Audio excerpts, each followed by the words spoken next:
Manish Mehta here alongside Daily News personal punt protector Seth Walder.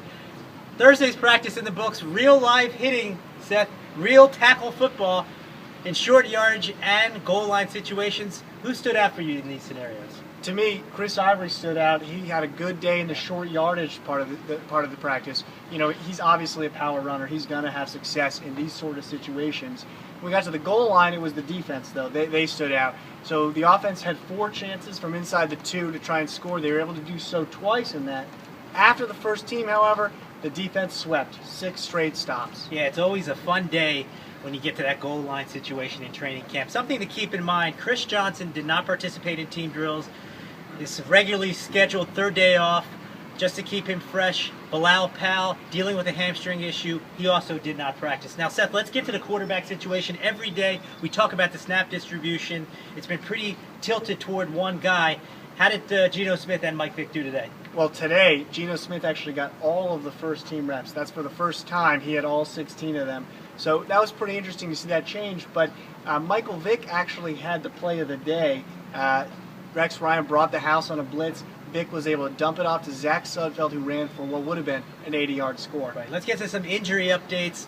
First-round pick Calvin Pryor hasn't been on the field since Saturday. He returned to the field today, Thursday, but with a caveat. Yeah, he's been cleared for physical activity, but not contact. So he's wearing that red non-contact jersey. It'll be interesting to see whether he's able to go for the green and white scrimmage on Saturday. Also, David Nelson, wide receiver, was able to return to practice in a limited capacity. We did ask Rex Ryan about some guys maybe that are flying under the radar. He brought up an interesting name, really a name that doesn't surprise you if you've been to every practice, even back in the offseason, Kerry Hyder. Yeah, defensive tackle out of Texas Tech. He impressed a lot in the spring program, like you said, so it appears that that's continuing, and Rex has been impressed. One other name, Marty Morningwave, we spoke to him today.